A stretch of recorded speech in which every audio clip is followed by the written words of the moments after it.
Hello, everybody. Welcome back to Future Wrestling here on the Nerds Are Us channel. Hi, Cutter. Cunt. Welcome back to Future Wrestling here on the Nerds Are Us channel. I'm joined, as ever, by my roster of super talented people who have fantastic timing at all times. And sure do. Yes. It's fucking tradition at this stage. Leave me alone. Well, the shotgun goes off early. Yeah, shocked to hear that. Anyway, we have a near full room for you tonight, folks, and two brand new characters on the show. We'll get to that momentarily. But first, let's introduce our roster for this evening. On my left-hand side on the Brady Bunch screen is Mr. Alan Morph, played by KC. So Alan Morph's going to be a busy boy because, as we're going to find out, he has entered the tag team division with his good friend Violet Storm. Yep, Violet Beavers for life. Yeah, and I love as well because Jerry and Aaron's, this is their first official session. They have no idea what they're expecting. It's going to be beautiful. It's going to be magical.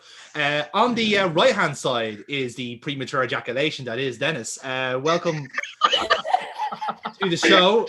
Dad? As ever, you're playing Cutter, and yeah, you had a bit of a run-in with Alan Morph last week. Yeah, he cost me a match, and then I lost the rag a little bit on a poor old NPC that I may have murdered. You may have killed him, yes. Yeah. You may have killed him. So we'll see how well Alan Morph does in his little tag team tournament. Indeed, we will find out what happens to Cutter on this night of wrestling. On the bottom, on the left-hand side then, on the middle screen, is Mr. James Rage, who... fair to say, me and him had a bit of a situation last week. Fair to say, I did not come out the best on that one. Slight hostile takeover. Slight, ever so slightly. Continuing on this week, in fairness. Things may have gotten a little bit out of hand, but we'll see how it goes. Yes, I couldn't possibly tell you what happens in a couple of minutes' time, but you will soon find out. Right underneath then is one of our debutantes this week. Jerry Soul, the man to know, is in our Future Wrestling RPG. Our one actual celebrity is on the Celebrity Squares layout I have here at the moment. So, Jerry, talk us about your character, Mr. Rob Midas. I'm not going to tell you anything until later.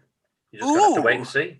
Until he drinks his... I like that. From now on, I'm going to tell Jonathan to fuck off too. it's like one of those TikToks videos. Tell me to fuck off without telling me to fuck off. Yeah. Yes, I like it. It's a circular answer. I like that. It's like a politician's answer. Can you be the Matt Hancock in this call? The answer is yes. The answer is in yes. regards to my previous email, please fucking read that shit. Regards. Yeah. Oh, when you Yes, take kind. out the kind from kind regards, you mean That's business. serious. Yeah, that's serious. Yep. Yeah. I always wait until the second or third email because if you go to the first email, it's too aggressive. They'll shut down. It's then. the best when you remove anything and just put your name. And it's just Oh, like I that love- shit I is loved on. doing that. That's a last straw for me, you know. On the right hand side then is Kira playing Violet Storm, and as we alluded to, is teaming up with Alan Morph going forward, or at least until the next pay per view. So I'll break her too.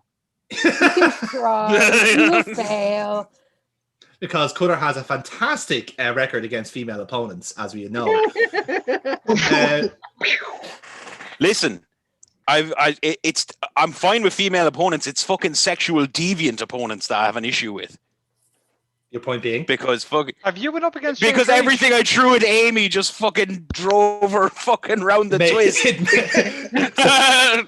I kept attacking Selena and made her hornier. I didn't expect this. Yeah. I wasn't trained for this. I'm a married man. What the fuck what am I meant to do with that? Like, try drown her and she comes back and goes more. What the fuck? So, on the bottom left then is Kev playing Cyrus Gold, who, as we saw last week, the match between himself and James Rage is official for our upcoming pay-per-view. So, must be very excited about that. Can't wait. Indeed. No, can you? That's a feud like what, nearly 20 years in the making. Yeah, we're actually going to do the same kind of graphic as Hogan McMahon. Yeah. First blood on the plaza match. Yes. Fucking do it. So right at the bottom there is our current reigning future world champion, Foxy, also known as Silver Fox. So welcome along. We now know that Selena is going to be challenging you at the next pay-per-view. Fair to say some people didn't take that well. Jamie? No? It didn't go well? Not a lot of people took that well, did they? He's just chucked under the bus like, what? Yeah.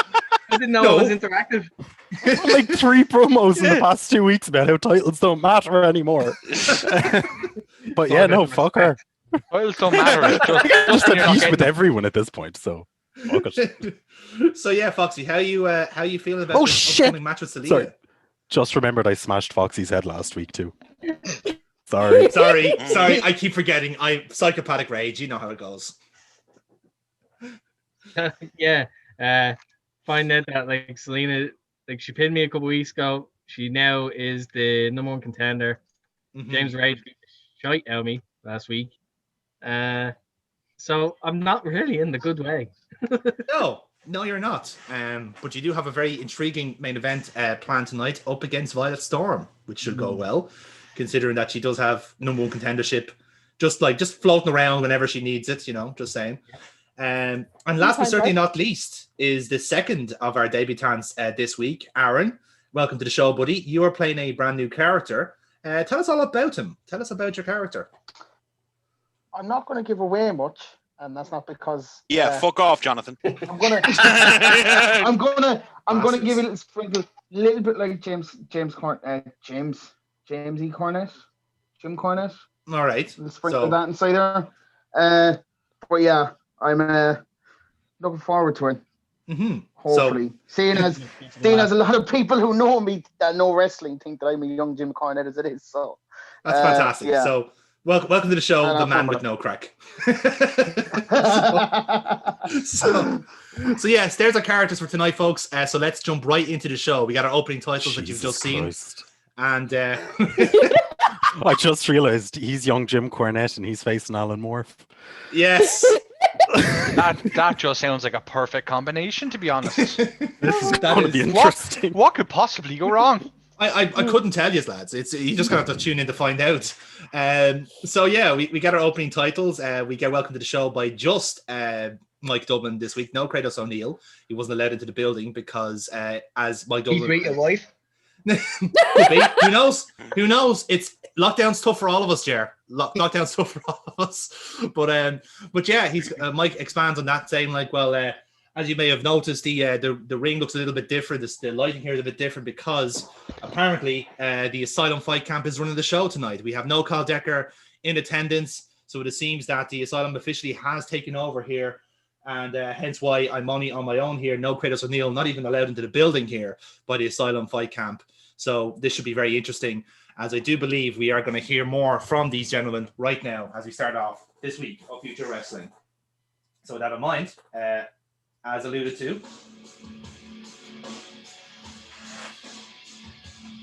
so being flanked by a rake of people in black and red tracksuits, we hear the ring announcer. Ladies and gentlemen, please welcome to the ring, James Rage. So the commentator expanded and gone, well, if you've seen what happened at the end of our last episode here on the VCR network, you would have seen the rather uncomfortable situation regarding James Rage and Kyle Decker. Kyle Decker, the victim of that guillotine, that very dangerous and lethal submission maneuver. And we haven't heard from Decker since, but we are about to hear from James Rage to see what exactly inspired this and what he has in store for us tonight. Okay, so get in the ring, get the microphone, and welcome, ladies and gentlemen, to the new future of wrestling. Breathe this moment in. Feel it. This is history being made right here in front of your very eyes, because last week, Kyle Decker's reign of terror ended in flames. Kyle Decker decided in that moment to get in my face. Now, just to remind you, it was not 1 hour previous to that I had taken the single best wrestler in this industry and I put his head through the stage. And if it was not for the fans in attendance, it would have been a hell of a lot worse for him. So when an hour later, Kyle Decker gets in my face and shows me no respect, I took that personally. And Kyle Decker learned what so many already know. Kyle Decker learned why so many around here are afraid of me. Kyle Decker, it's because they should be. And now you've learned that lesson too, because you're not here anymore. And future of wrestling just got a hell of a lot brighter. No longer will mediocrity be allowed to be the norm. No longer will we parade these freaks and misfits in front of you. We will present some of the finest athletes in mixed combat sports today. The new era begins now. The new era begins with me. I announce that the era of the Asylum has begun. And just as you say that, we hear the music, the jubilant, exciting, bubbly, harrowsome music of Cyrus Gold. And the concert goes. I just come out onto the top of the apron just with the microphone going, just Jimbo. You and your Asylum boyfriends, yet again. It's getting boring, man. Listen to you has me out cold faster than Conor McGregor was out cold. It's relevant. you're terrible, man. Just stop your talking. You threaten someone who isn't a wrestler or isn't a fighter just because you wanted another Asylum boys' night. It's just pathetic, man. Like, we have our match. You're going to get knocked out. You're going to get choked out. You're going to tap out. I don't care what way it's going to go, but I'm going to leave there the winner. So I guess maybe we should leave you have your little, super soft birthday party here today with the Asylum Club. You can have your friends around. You can drink all your Coke, and eat crisps and sweets, carbs into you, help your brother. You're still going to lose when we have our match. That's just the way it's going to go, man. So Jimbo, talk your hard game. Sound like you're so tough. Urgh. It's just pathetic. And tonight we have a beat the clock challenge. And they put me against a wrestler. And they put you against one of your boys. So you're not even leaving yourself have a challenge on your Asylum night. You're just having someone that's going to lay down for you. You can just nuzzle up on them for a quick 1, 2, 3 to claim you beat the clock. Man, come on. Jimbo, you were better than this. What happened to you? Okay, Cyrus. Okay, you come out here and you spew the usual. You talk about me being boring, but here you are again, once again, with nothing more than name calling and playground insults. I may hurt people, I may put them out, but I don't try to denigrate them. Grow up. Now, following on from that, I do understand that this might be an unfamiliar scene to you. You talk about me having a birthday party. No, this is what it looks like to have friends, Cyrus. And you then talk about how, because I've left the Beat the Clock challenge active tonight while I'm running the place, that I'm trying to escape a challenge. Cyrus, I have it on very, very good authority that virtually nobody can beat you when it comes to a Beat the Clock challenge, buddy. Maybe Cutter. But that does not change the fact that tonight you are against a wrestler and I am against one of the most highly trained athletes in this industry. Cyrus, I told you before and I will tell you again, you're not worth my time. You are small fry. Collision Course isn't about Cyrus Gold colliding with James. It is about James Rage colliding with the future of wrestling. Jimbo. You're still trying to talk your tough game. Why don't you just shut your mouth and let's leave the action talk for us tonight? You know what? And Cyrus walks off before even hearing a response. Just throws the mic. He's like, I'm done. Nice. I like There's it. a lot of that going on. So yes, indeed, we'll. So Cyrus leaves it there because as the commentator cuts in, folks, this hasn't waited long to get interesting because Cyrus Gold is in action first in this beat the clock challenge, and we'll see who his opponent is. Before we do that, lads, please roll on your luck stats for that promo. So it's a -1 all round actually. That's a 9. Good stuff. 6. That's a 6. I'll give you the plus Sorry, 2 either way on no, that that was a 9 on the dice. Sorry, I didn't see the dot on it. The 9 and the 6 have a little dot beside them. Right. Either way, so you still My get bad. plus. I'm still giving you a +2 on them either way. So Cyrus, you'll start off your match with 2 momentum, and James Rage, you'll get an audience and some momentum as well for your match. So it all works out well in the end. So with that in mind, the Asylum Fight Camp are still kind of like standing kind of guard around the ring, ring crew-esque, let's say.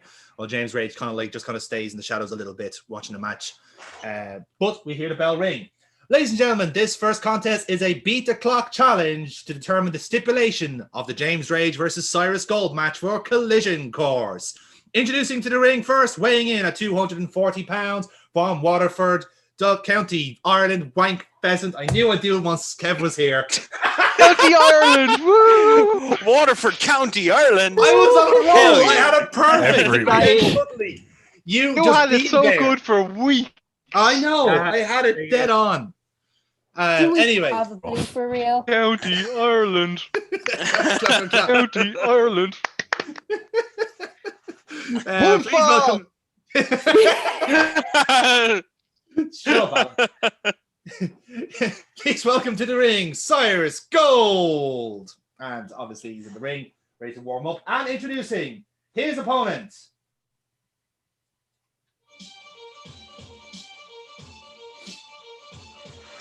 Weighing in at 246 pounds, heading from the greatest country in the world, the United States of America, Captain Jack Freedom.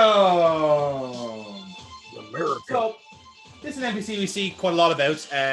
He's the foreigner stereotype for the more unusual countries, although not really unusual lately.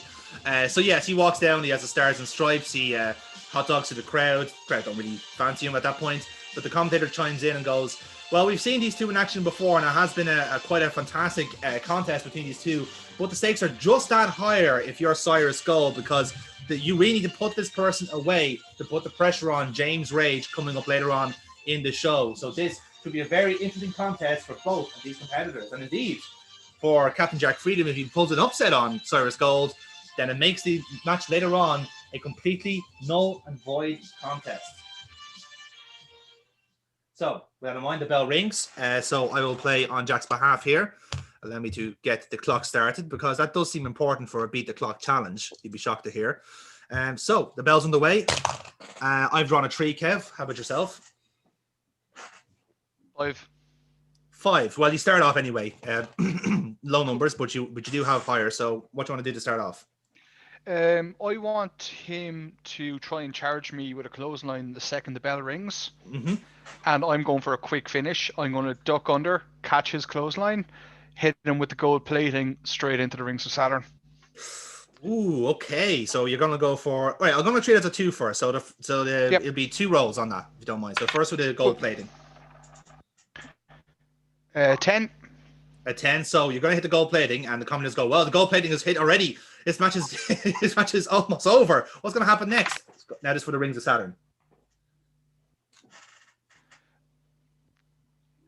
Critical rings of Saturn. Okay. All right. So the rings of Saturn after the finisher. This has to be a good roll. It's a 7. Captain Jack Freedom taps out.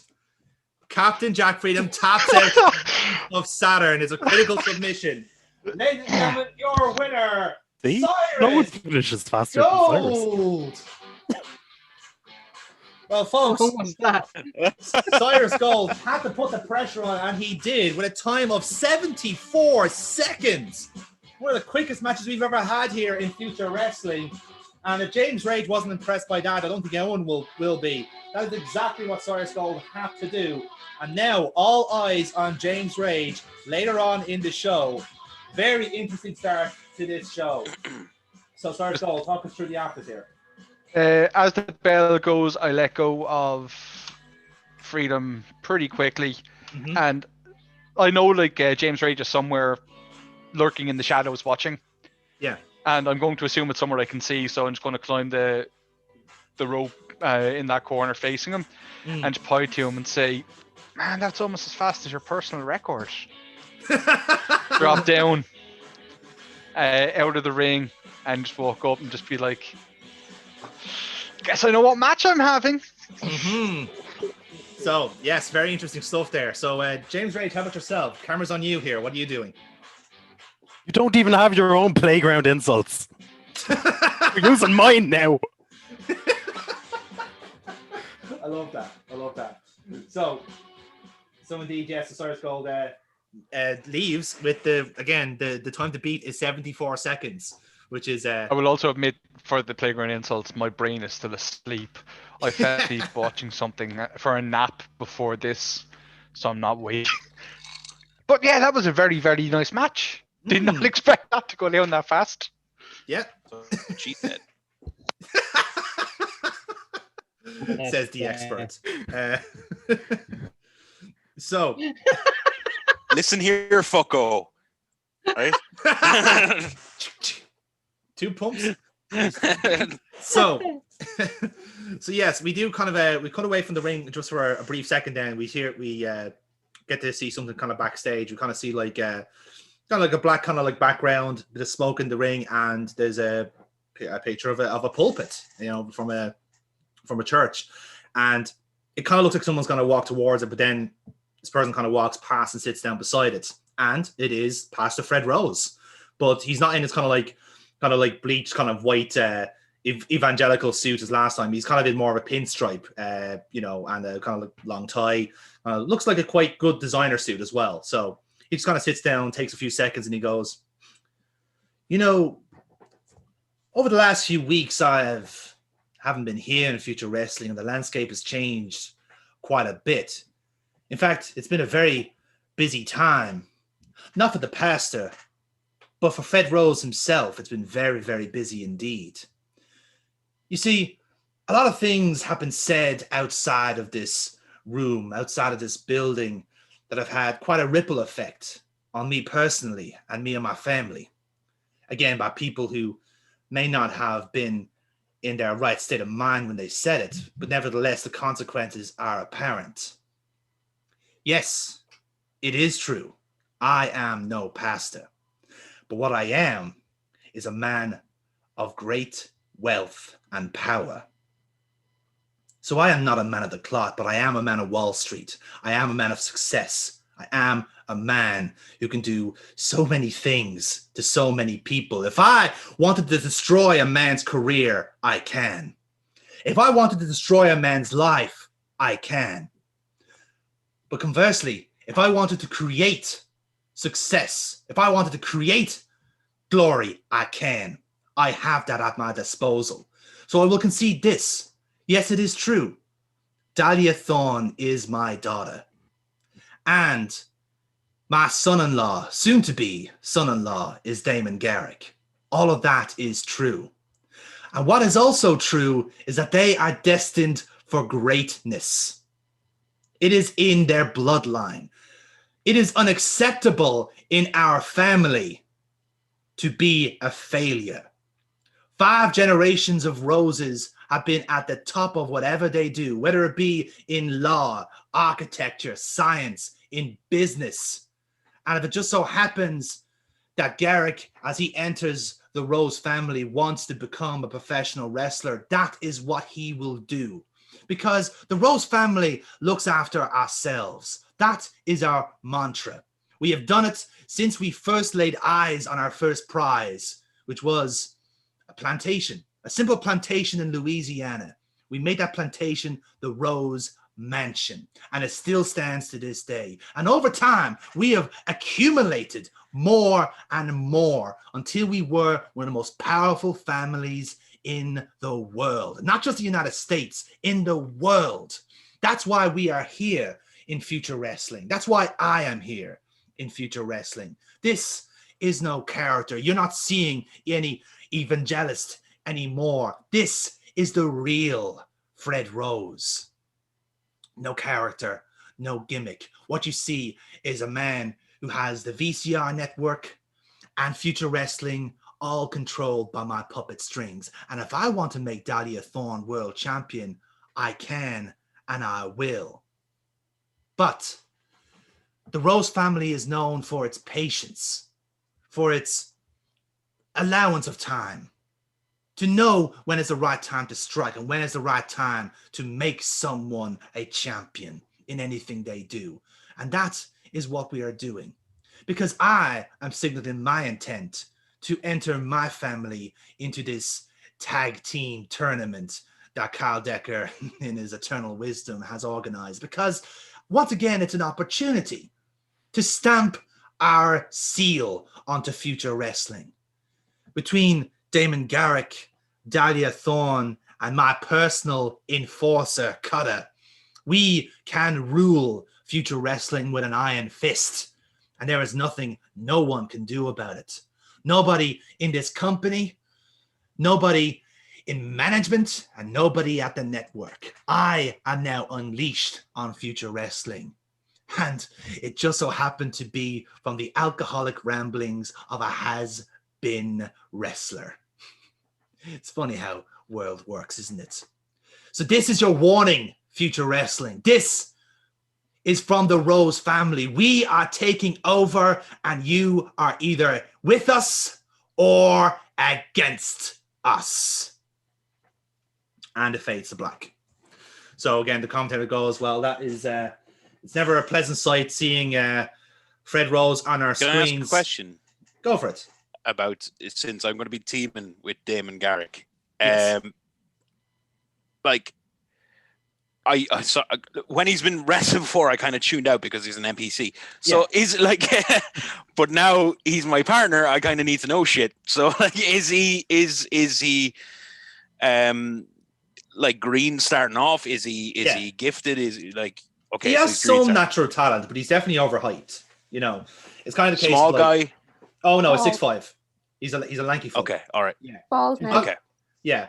He is. Yeah, he's shaved. Okay. I wonder who's responsible for that. Get that in. Yes. No, that's grand. I'll work with that. I'll make it work. So Okay. so you're a very big team, like, and like Dahlia Thorne is like the whippy Maybe you little want the ball shithead. Yeah. It sounds like the Rose family motto was probably "Why cross the street when you can cross the hall?" Pretty much. Yeah. You can't see, but Dahlia Thorne only has 4 fingers. We can't go into details why. So it's well, sorry, it would be 6 fingers if it's inbred. Yeah, makes sense. Anyway, so yeah, the commentator signs off on that point. Fuck, well, with my own joke there. Never mind. And we get back to the action. So we see in the ring somebody in kind of like black and red fatigues, and kind of has like the kind of long. He fucking popped himself. In the kind of like biker shorts as we kind of know them as, and the ring announcer chimes us in. Ladies and gentlemen, this next contest is a beat the clock challenge to confirm the stipulation between Cyrus Gold and James Rage at Collision Course.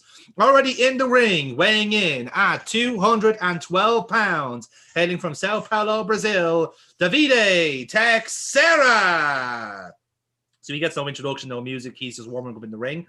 And the commentator gives a bit of a rundown on the character. He comes from a bit of a Brazilian jiu-jitsu background, a lot of kicks and like strikes basically. So as James Ray kind of alluded to, he's one of the top athletes in the Asylum camp and features heavily in the VCR special show Enter the Asylum, which is reaching a season finale in a couple of weeks' time. 3 fighters remain. Who will win $100,000? We are contractually obliged to plug this show. So I'm introducing his opponent. So the music hits, and obviously that's James Graves' music. But Jamie, take it from here. What's going on? Well, so I come out from through the curtain. I check and make sure that there's lads in the red and black watching all angles. Yeah. Kind of take it all in, check on them, scan the crowd, make my way to the ring, get in the ring, and walk over and start talking to David away from mics. Interesting. So Connor's going, well, this is highly unusual. Normally you see tag teams talking strategy here, but this time it's opponents that are seen to be conversing here before this match. As we know, Cyrus Gold set an incredible pace earlier on with 74 seconds on the clock. That is what James Rage has to beat right now. So let's see if he can do it. The bell's about to ring. Let's get this match underway. So I'll play on behalf of Texera, and we begin. Jamie, give us a roll. I rolled a 5. That's an 11. So you've got control. What do you want to do? I say do it. Okay. And then he slaps the referee. All right. Let's see if they follow through on that. It's an 8. So I guess he does. He slaps the referee. And the crowd boo. Now, so the referee now has a decision to make and goes, well, this is not exactly what we were expecting here, but I suppose we shouldn't be surprised. All's fair in love and war. But what will the referee do here? Will he call for the disqualification? Knowing at the stakes at hand, he doesn't. He rings the bell. It's a disqualification. Ladies and gentlemen, your winner by DQ, James Rage. Well, again, the crowd are showing their emotions Shocking. here. It's Shocking stuff. Terrible. It's terrible. Kratos' ghost, who seems to be here. Terrible, too small a word for it. Yes. And it was indeed terrible. But with 48 seconds on the clock, James Rage beats this travesty of a beat the clock challenge. I'm gonna say it a little bit quieter so he doesn't look my way. But Sure, nevertheless, didn't Cyrus only say he was going to have his monkey do something for him? exactly. Well, as I'm it just turns going to out, lay it down. well, as it turns out, once that happens, James Rage's triumphant music is interrupted by the currently warming down Cyrus Gold, who enters up on the ramp. So, Kev, I'll give you control of this promo starting off. Share your Just thoughts. walk out and it's just... Well done, Jimbo. You did exactly what I knew what you were going to do. You had your little chimp do your bidding for you. I know I said he was going to lay down for the 3, but come on, man. We knew no matter what was happening, you saw my result and you were having him ensure you won. So you know what? Pick whatever stipulation you want. I'm still walking out the champ. And you know what? It's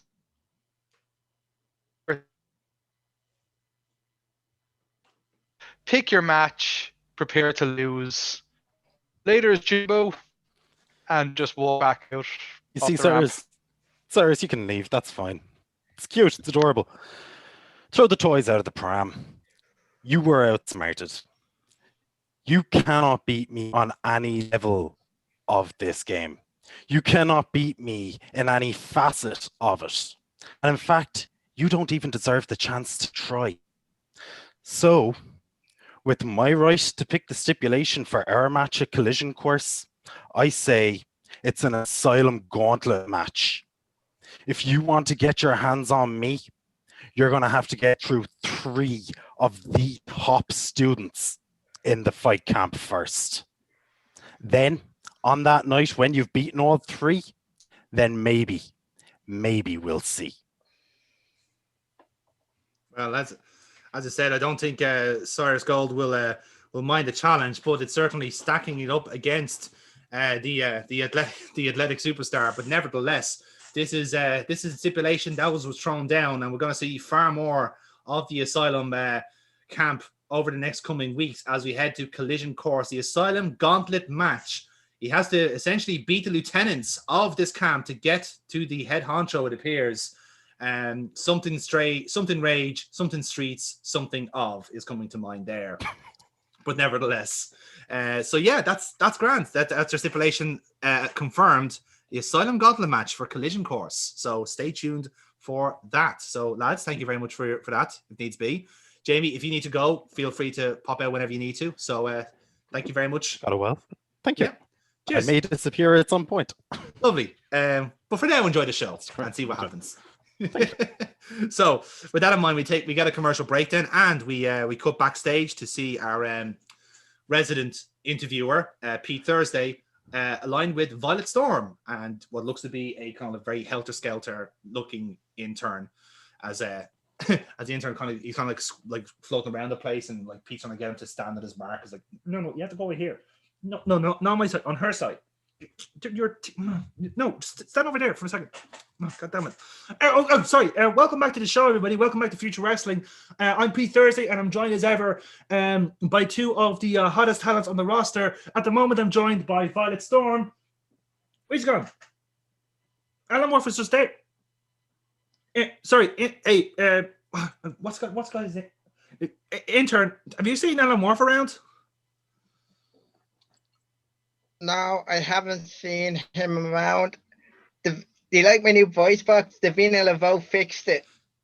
That's great. I'm happy for you. I'll ignore you for now. Violet Storm, while we try and find your tag team partner, obviously the news is that you two are entering the tag team turmoil that's happening over the next couple of weeks, and you'll be competing in that next week on Future Wrestling. But what's your thoughts on finally teaming back up with Alan Morph after the Youngblood tournament where you two had to face off? Well, there was no bad blood in the Youngblood tournament between myself and Alan. We knew we were the best two in that tournament, so why wouldn't we team up together? That's perhaps a fair point, but I don't know if Alan Morph is here to confirm that or not. But we'll have to take a word for it. He's too mysterious for that. He's not gonna. He's not here to confirm it, but last time they came across the Rose family, didn't they win? Didn't the Violet Beavers put them both through tables? That is actually quite true, yeah. But unfortunately, it wasn't Cutter in that Did we instance. both destroy them during the Youngblood tournament? Wasn't me, fuckos. Yeah, not yet. You're on the cards. just in the distance, that's all you hear. Wasn't me. We're coming for you. But it is a good point that you make, that you have had run-ins with the Rose family before on this show, but there are also other teams in play. We've seen this very impressive lineout of Kalpir, Kazero, and Vladimir Kaiser, who we believe will call themselves the Emperors. What's your thoughts on them team? Are they a threat, do you think, going forward? Do you think there's other teams potentially in play? Do you consider yourself as favorites, is what I'm trying to ask? I think we're definitely up there. We definitely got the most mystique, really. Because, like, do you really know what Alan Morph's going to come out as next? Well, no, I don't. Do you, intern? No. Have a clue? What are you here? Honestly, I have no clue what he's going to come out as. No clue whatsoever. And No, that's so- the danger. Cool. Well, obviously, we have a lot to look forward to over the night. Oh, actually, one more question, Violet Storm. I told you, remember, you're in the main event tonight up against Silver Fox, and we know one of the caveats to you winning the Youngblood tournament was that number one contendership in line. Do you feel that this match against Silver Fox could perhaps be an indication of how ready you are for the World Championship? It could be. But it all depends on whether or not Silver Fox is still standing after the couple of weeks he's had. It's true. Do you think you're getting him at the right time in that case? Maybe. But it all depends on whether or not Selena gets there first. This is very true. Obviously, Selena's not here tonight, but you've had a few runs with her before. She is going to be facing Silver Fox at Collision Course. If it came down to the case of Silver Fox and Selena, who would you rather face for the World Championship? Well, that's an interesting question. I don't know. Let me interject here, ladies and hello. gentlemen. Sorry, You little but you go away, Mr. Wednesday or Thursday or Tuesday or Sunday, whatever the hell your name is. You just go away now. I'm here now, and it's my time to shine, as I always do. Violet, can I call you Violet? Is that okay? Can I call you Violet? Why not? Violet. My name is Rob Midas. Now, you may not know who I am, but you will know soon enough. And I've been watching you now for the last couple of weeks, and let me answer the question that you were going to answer there, though. It doesn't matter who you face. It doesn't matter who you face, because if you have me by your side, you will be greater than anyone else that has ever come into this company. And I'll tell you why. Because everywhere that Rob Midas has gone, he has elevated every single person to the top, that further than they could ever go, further than anyone. You see, if you work with me, I can guarantee it's not going to be about money. It's not going to be about championship belts. It's going to be about greatness and who is the greatest. And it doesn't matter about Rose families or asylums or any of that bollocks. Because when you're part of Midas's team, you're better than anyone. Because I have the Midas touch. And when you're with me, you'll be part of the Midas standard. Not the gold standard, the Midas standard. So it's something I want you to think about. Because the past few weeks, you've shown weakness. But with me, you will show greatness. Now, I don't want an answer right now, Violet, but just think about it. Unfortunately for you, you've surrounded yourself with losers, but with me, you'll be a winner. Just think about it. That's all I ask. And I walk away. Okay, thanks, Mr. Midas. We'll leave it here for now. Back to the ring for more action. And we leave it there indeed. So, right, guys, that was a great promo. I love that. As always, we'll roll on your luck, please. So, Violet, that's a 0 for you. Alan, +1. And for Robert Midas, that's +2. That's a 10. Lovely. And 6. Can you see? No. Just lower the, no. lower the brightness there. Should fix that. Yeah. It's a 9. It's a 9. Lovely. Well, that's fine. So we'll add a plus audience for Robert Midas and a wee bit of momentum for that. And likewise for Violet Storm. Good solid promo on that one. So a bit more momentum for your match going forward. And for Alan Morph, I'll add a bit of momentum as well. Because for the +1. So yes, lovely stuff, lads. So we do indeed go back into the ring and we ring the bell. Ladies and gentlemen, this next contest is a tag team invitational. Introducing the first team. So the commentator explains what's going on here. Well, folks, obviously there's been a lot of interest in this new tag team division that's blossoming here in Future Wrestling, and the invitation was laid out to any tag teams who wanted to take part. This is their opportunity to enter the division and compete for those newly minted belts. So indeed, the commentators go in. Continue on expanding on that point until we hear some music play out.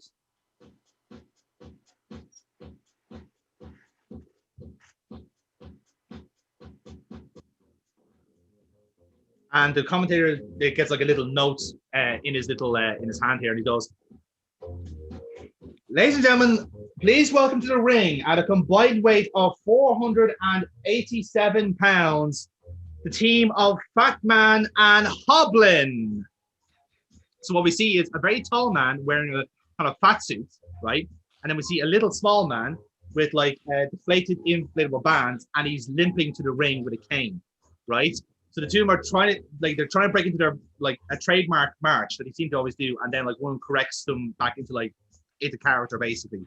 And the commenters go, I feel like I'm in deja vu here for some reason, but I'm fairly sure we saw these two already last week as they got decimated by another tag team. But nevertheless, they are here again, and it looks like they're not leaving anytime soon. They must be part of the tag team invitational. Nevertheless, please welcome, making their debuts to Future Wrestling, the team of Fat Man and Hoblin. So at that point, the commentary ends. And introducing their opponents.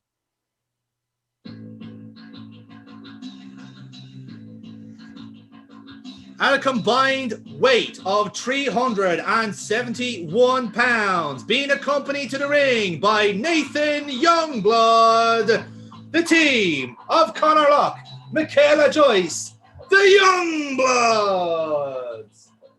The commentary chimes in, go, "Well, we've seen allusions to this last week that Nathan Youngblood signaled his intent to get back into the wrestling business, but this time as a manager. And he has picked two of the rawest talents on the roster right now. Conor Locke and Michaela Joyce, who showed some phenomenal performances in the Namesakes tournament. And it looks like they caught his eye and will be securing his services as a manager for going forward. So let's see how this match works. Can they pick up their first win under this new name?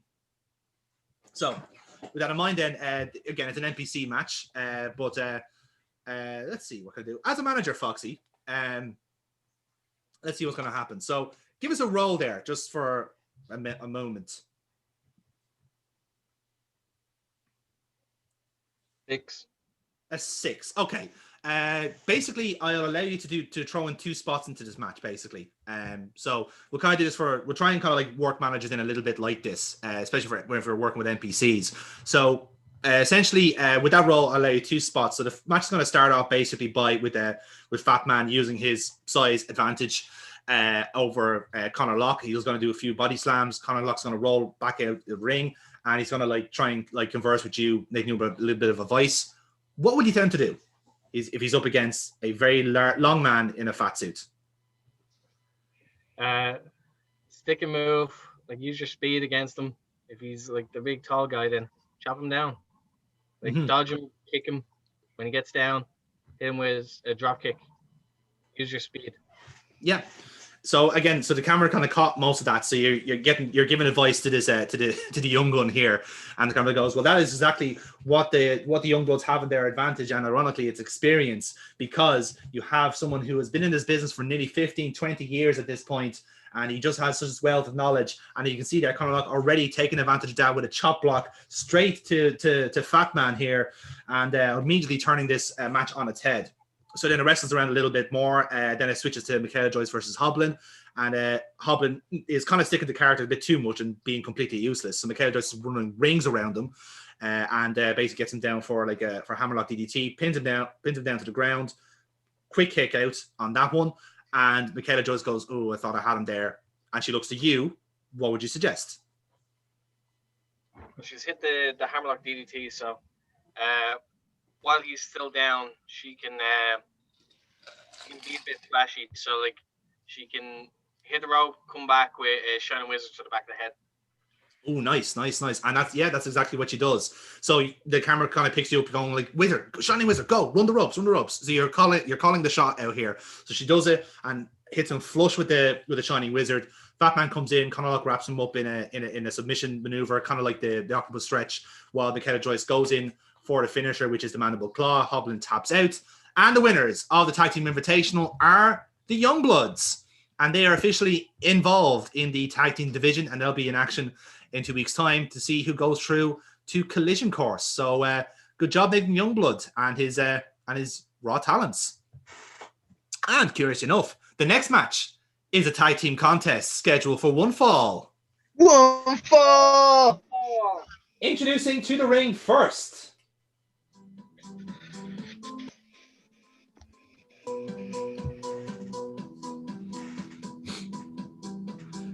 At a combined weight of 331 pounds. First, hailing from Guadalajara, Mexico, Negredo. And his teammate, hailing from Detroit, Michigan, Kevin Kite. So, debutant somewhat in this company, but Kevin Kite is one of those flippy boys you've heard so much about. You know, the one in all the GIFs. So yes, he does a flip into the ring and out of the ring and a flip back into the ring because that's all he does really. He's a flippy boy. And Negredo is the actual luchador in that sense. So yes, there's some wrestling ability in that team, but it is mostly flips at this point. So yeah, they are tag teaming as part of this. Again, they have their eye on gold. Won't last long, to be honest, but nevertheless, introducing their opponents.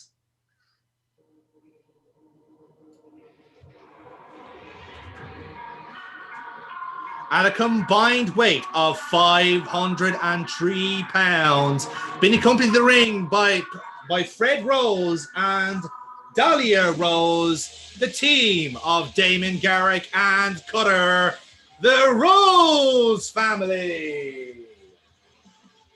So Cutter, talk to the entrance. So led out first by Fred and Dahlia. They kind of walk down in front of myself and Damon, who I still have the usual same intensity. I haven't changed in that aspect. Damon, however, is looking a lot more serious and a lot more fired up about things, and is kind of mimicking that slow, ominous walk down with me. So as Fred and Dahlia go and take their position outside the ring, I step over the top, Damon slides in underneath, and we take our position in the corner. Indeed, it's a very ominous team here, folks. The power, the size advantage here against these two high flyers is going to become very apparent quite soon. Speed versus power, it's going to be intriguing to see who ends up. But again, power is a key word there, folks, because as we heard earlier on from the former pastor, Fred Rose, this is a very powerful team in and out of the ring, and they have their eyes set on tag team goal. This is the first step in that process. Let's see if they can make it happen. So again, the bell rings. I will play on behalf of the NPCs, and whenever Garrick is in the ring. So Cutter, give us a roll on that. So the way we'll do it is actually, Dennis, you can play for Cutter and Garrick, and I'll play for the opponents. I'll see how it gets on from that. Okay. So I rolled a 6 there. So 9. 9, lovely. So you can take it. You can start off here then. So what would you like to do? Okay, starting with Cutter in the ring. Who's in the ring with me? Sorry. Let's start off with Kevin Kite, Flippy Boy. Okay. So I want, if possible, I want Kite to take off the ropes and go for a big old clothesline off me and just bounce. Nice, I like it. Yeah, I'll treat that as a power roll actually, +2. Why is Foxy fucking corpsing right now? Hold on, what the fuck is happening? The puns. He's really tickled by the surname Kite. Even though it's a surname in Holland. Never mind. Yeah, I want him to take off, go for a big clothesline, and I literally don't move, and he just bounces off me and just falls. Love it. So yeah, Grant, we can start off that match off with that. So he's going to go again in that case. He's going to go, right, I'm going to try and take this guy down.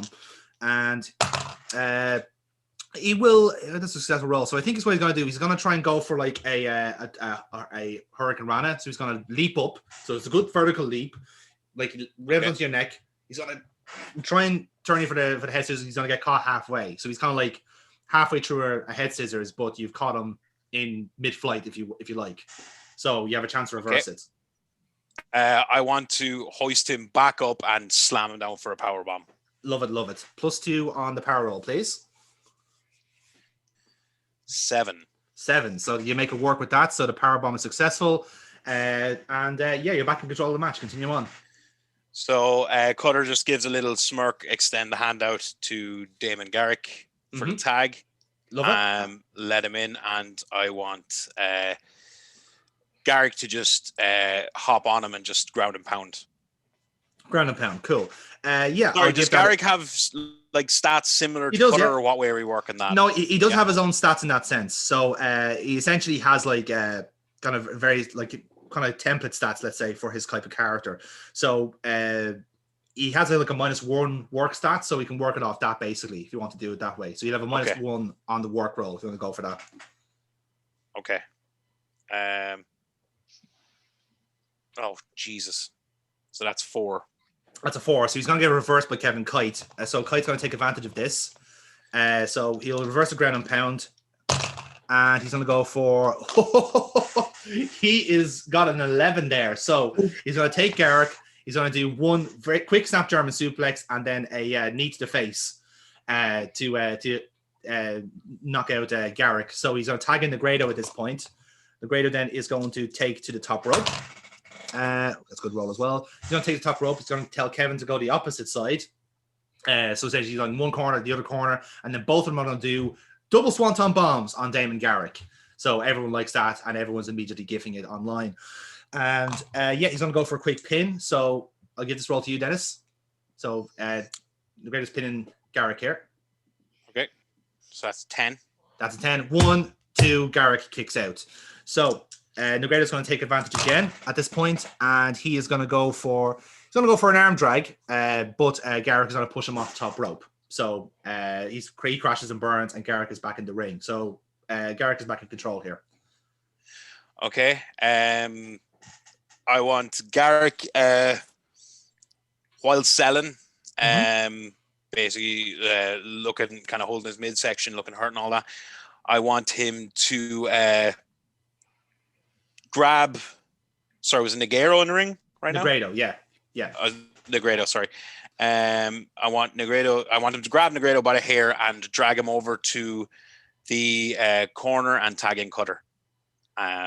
Where we'll go from there. Do you want to roll for that? No, I'll have that as a free roll because you're just kind of like just manipulating the NPC. Okay, so tagging Cutter take off to the opposite corner, do the old the big splash, and then feed him out from there. Lovely stuff. So big splash, power roll on that, please, +2. Okay, that's 11. 11. So a big ass splash in that sense. So yes, that does the trick. So and continue on. Big splash. He rolls him out. I then want Cutter to run at his not Cutter's tag partner, the opponent tag partner on the apron. Yeah. And wipe him out with a big boot over the top rope. Good. Yeah, I'll treat that as a look roll. So straight roll on that. Okay. 7. A 7? No, it'll do. So you hit him with a big boot. So perhaps not not flush, let's say, but you do knock him off the apron for sure. You're still in control of the match now for the time being. Okay, so at that point, I want to go for kind of a double team finish. Mm-hmm. Okay, go for it. Yeah. So I want to tag Garrick, and I want to pick up my opponent, put him for a powerbomb. We're going to do a powerbomb doomsday device. I like it. Grand. Except with Garrick coming off in a senton as opposed to a clothesline onto him. So I see. Yeah. Device, if you know what the not a senton, a sit. You know, like a West Coast pop kind of thing. Yeah, I get that. Yeah, I like it. You have 4 momentum. Do you want to spend on it? Yeah, use them. Okay, grand. So straight out 0 on that, and give us a roll on the tag team finisher. 10. 10. So that makes it a 14. You get an audience from that as well, and that looks very, very nice to the move that we'll probably have a name to next week at some point. But yeah, so yeah, lovely stuff there on that powerbomb sit down West Coast pop / like doomsday device. We will tighten that up next week, I promise. But that point then, so you've tagged in Garrick. He's going to go for the pin on the Grado. Yep. 1, 2, 3. Ring the bell. Ladies and gentlemen, your winners, Cutter and Damon Garrick, the Rose family. So Cutter and Garrick, tell us if there's any afters. Basically, Fred and Dahlia just looking very, very happy, very pleased with themselves. I want Cutter, however, to be kind of looking at Garrick, not overly impressed with his performance. But Rose kind of almost plants himself between them to kind of cut off any tension that's there and leave the ring from that. I like it. That's good. So yeah, and the commentator's going to chime in on that. Well, folks, it did seem, pardon the obvious pun here, but Cutter did seem to do the heavy lifting in that match. But Garrick is still a very raw talent, and if you believe Fred Rose is the heir to the supposed wrestling throne, Cutter still doesn't look too pressed, but I don't think Fred Rose will mind that in that regard. Treating him as a sort of a mercenary and ends means here in that sense. Nevertheless, the results are there. Negredo and Kevin Kite, despite their spirited efforts, are not involved in this tag team division going forward. And it looks like the Rose family are here to stay. So, lovely stuff, Cutter. Thank you very much for that. And we go to commercial, and then when we come back, we see Silver Fox warming up backstage. So, yeah, he's kind of like a bit gingerly, considering that, like, you know, he was not loopy last week, but he's still doing his best in that regard. But yeah, as he does that, though, he do see someone kind of like walk into the shop, and he turns to meet them. And if we know who this is. Mr. Fox, what can I say? It's been a long time. Well, we know each other now, don't we? You may not want to admit it, but we know each other. You may not want to admit that, but I know your record and you know mine.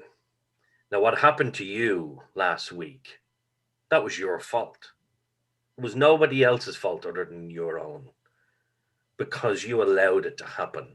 You've allowed yourself to become complacent. You've allowed yourself to become weak. But with me at your side, you wouldn't be weak. You would be able to hold on to that championship and hold it against all challengers. So, Mr. Fox, you know what I bring to the table. You know what I can do for you. The question is, are you with me or are you against me? Because at the end of the day, you know what happens to people that are against me. So what do you say? Do you want me at your side? Or do you want me to be the one going against you? Choice is yours.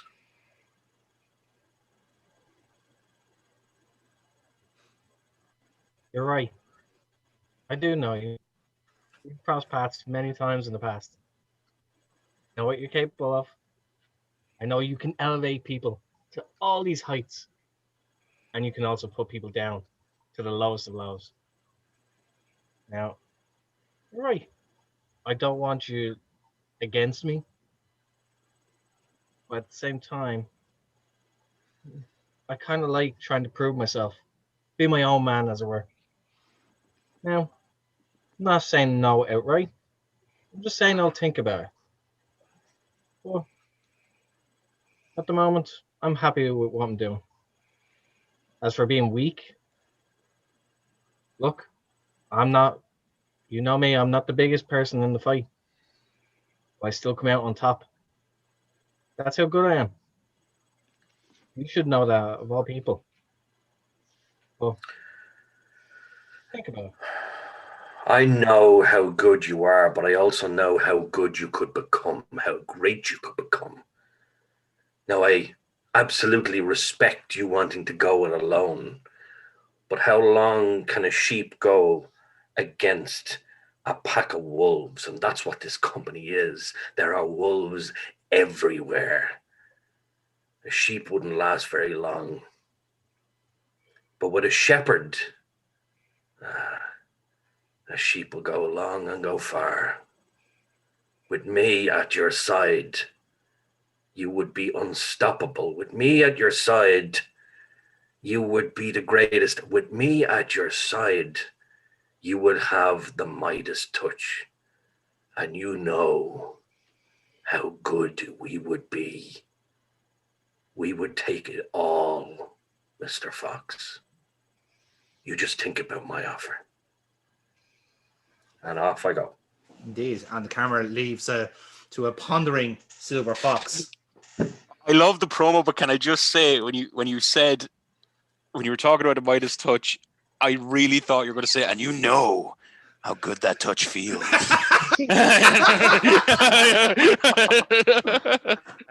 Dennis, I'm not a priest anymore. Yeah. Are you just sure? got rid of the pastor, You so. did finish on, and we can take it all. I love that. I love that. But so yeah, lads, give us a roll on them, please. So +2 for Robert Midas on the luck roll, and same for Silver Fox, +1 for your luck roll. Oh, fuck. Yeah. It's an 8. That's 2. That's a 2. Okay, so no perks for Robert on that one, but Silver Fox gets something out of it at least. So a bit of momentum for the main event later on in the show. So we leave it there for a moment, and we cut back to the ring, and we get some music playing in the arena, and we're going. Well, I don't exactly know much about Robert Midas myself, but it does seem that he does have some form of leeway here at Future Wrestling. Is that music playing for? Oh well. Sorry, folks. This is kind of unannounced, but it looks like we do have someone coming out to the ring, and if I'm not mistaken, that is, yes, it is. That's Jim Morris. Jim Morris, a man who's been in this business for nearly 20 years at this point. Someone who set a precedence for being quite a tough customer is here in Future Wrestling. That is a surprise. I don't think anyone's expecting this here on the night of all nights. What on earth does this man who's a sure-time Hall of Famer for most people in this company, what has he got to do here in Future Wrestling? He's taking a microphone. Let's see what he has to say. Just quickly before we start, this isn't a promo. Two things. One, I got to dip immediately after I'm done with this. Good. Because got dinner on, so I got to have that. And two, I did try and work this on my laptop so I could work the dice on my phone and do all that stuff, like a couple of lads are doing. So I don't have that. So if you could deal with that for like just this week, and then next week I'll be. So you want me to do your dice rolls? Is that what you're saying? Yeah. Oh, yeah. Lovely. Yeah. Yeah, that's fine. Putting my faith in your hands. That's not a smart move at all. Brave man. Right. This is you were saying that we have this is our new jobber, right, Jonathan? Fuck off. No one takes my spot. No, you're the resident choke artist. Oh, that's James Rage. Like he's Oh, had but I mean- No, Hey! he choked people out. The guillotine, you know. yeah, It's a that's compliment. totally what I meant. You fucker. When we get I've gone from Cork to London, London to New York. I've wrestled in all the major cities in the world, and every single time I go to them, I'm the top dog, right up there with the best. As the years have gone on, I've realized that my style and the way I speak and the way I view the business is being taken as an insult to the new guys, the guys who flip and flop and cause more damage to their bodies than is really worth it. There's a reason I've been in it for 20 years. It's because I work smarter. There's a reason I've worked in every major company all over the world, because I'm better. It's as simple as this. I thought I was done. I thought I was finished and I was going to retire happy with my bones somewhat better. Back hurt me, but that's what happens when you have to carry every company you go into. Until a representative from the Vox network came in with a contract and simply said, here's the last big payday. And I went fine. So I take a look at the roster and I get told I'm facing Alex Morph or whatever his name is, or whatever he is. It's the antithesis of what's wrong with wrestling these days. And I'm telling you right now, I will not leave it get worse than it is. I'm going to prove a point every week, every second I'm in this ring. I prove a point. I'm the best. Talks about the brass ring. I'm the best ring, because if you beat me, you probably are the best, but no one beats me, because I'm James E. Morris. I'm the standard bearer of this company. Love it. Love your work, Jim. Yeah, well, so your stats are up on screen there. So you do have a -1 on luck, so that affects your promos. Let's see how you roll. You roll an 8. So good job. We got some momentum on that. So you start your match with a little bit more momentum. So as you said, introducing to the ring his opponent, weighing in at 240 pounds, hailing from the Twyman Woods in Dublin, Alan Morph. So, Casey. Kev is quietly receiving. Someone saying the standard bearer. No. Shut up.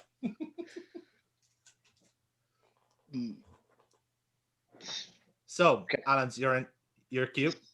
So I come out in the Orca costume from a few weeks ago. Same thing, same big bulky thing. Mm-hmm. But I'm walking more slower. My fins are like kind of rubbing my belly. As I get to the ring set, I fall over. And you see a dolphin come out of the front of the mouth and go under the ring. I'm not sure if I can start the match like this, but I want Jim to walk over, investigate. As he does that, I pop out as a dolphin from the other side, slide in and go for a schoolboy to start the match. I just have an image of this really serious wrestler looking at all this shit happening and just going, "What the fuck is this?" Going, Yeah. I actually love that. I really love that as an idea because it's like you're just there going like, "Oh, he's the Orca again. Oh, he fell over. Is he all right?" And then just like a torpedo shooting out from the mouth, just straight underneath. All I'm I love picturing is that. Titus O'Neil entering the Rumble. Yes, yes, and the dolphin like he's making tracks down the ramp. He slips and falls, and the dolphin just slides out by itself. "Oh, I think he should have to roll on it if he knocks himself out or not." I know what my rolls are like, man. That's gonna Yeah, Alan, what I'll do is I'll ask you to roll on your luck +1, just for the whole spot. Yeah, there you go. So yes, indeed, the Orca pratfall, the dolphin like sliding under the ring, all the while poor Jerry Soul looks so confused because it's the first time he's ever seen Alan Morph in the flesh, and he just slides underneath. Jim Morris going like, "The fuck is this?" and gets rolled up by a dolphin. So Jim, this is to break that pin. Let's see if you resist. 1, 2, kick out just before 3. This is a 7 you rolled. So you Imagine that was a 3 count. I know. fuck. How to book a character fucking dead on the first night. See also Mordecai. As we shoot up though, I just want to like look at him, point at my head, walk smarter, like he just said. I love that. I love that. Okay, so you got a separation spot here now. So Jim, what would you like to do here? Kick his fin. Does he have fins or legs? He does have fins. Yes, he's in a dolphin Fins. suit. Right. Kick his fins from under him, and then just start pummeling right in his shoulders, kicking him in the back, over and over and over and over again till the ref has to break it up. Okay. Like in Casey, a how about yourself? fiercely angry way, like. Kick your leg out of your leg. I'm gonna kick the fin out of your fin. So Casey, how about yourself? What would you want to do here?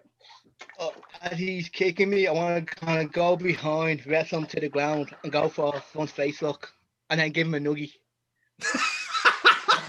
Okay, that's gonna be real rolls for everyone involved here. So Jim, you unfortunately has a -2 on real, shockingly, whereas you have a +1. Actually, no, I think we made that a -1. Actually, never mind. So yeah, it was a -1 on real for Jim and a +1 for Alan Morph on that one. So let's see who wins this roll. Okay. It's a 9. So yeah, Alan wins that one because you rolled a 6, Aaron. So so you are currently in a headlock getting nuggied by a dolphin. It's gone well, isn't it? So Alan, you control the match here. Continue on. I want to go to the rope and do the international. Yeah. And after the hip tops, I want to go in for an armbar. Ooh, okay. I'm going to treat that as 2 work rolls, Jared. If that's okay. So two work rolls, which are straight rolls in this case. 4. 4. So you're going to do half of the international spot, and then Mars is going to counter the hip toss. So you can kind of cut in here at the hip toss, Aaron, if you want. Right, hit the hip toss. Pick him up immediately and give him a very hard Irish rip right into the corner. So hard enough that his shoulders hit, bounces back out, and I hit him with a snap suplex. Snap suplex, cool. So we'll treat that first as a power roll for the Irish whip, and then a snap suplex. That'll be your work stat, which is +2. So let's see how that goes. So first in the Irish whip. Yep, that's a 9, successful. And then your work roll, which is +2 for the snap suplex. And that's another 9. So lovely stuff. So nice bit of momentum there, Morris. Continue on. You're in control of the match.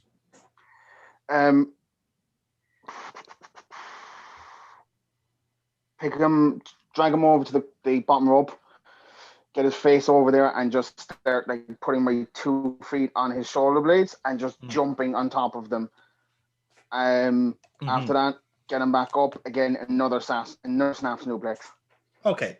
So again, we'll really treat that hard, just like wearing his back out. Yeah, I get that. I mean, as we all know, the Dolphins' weakness is suplexes, so you're working smart in that regard. So yes, it's a. So we're going to treat that as a first of all a real roll -1, and then the work roll for the suplex again. So let's see will you make it work. So 7, it's 6. So you get the strikes. So Alomorph's kind of fighting back here a little bit.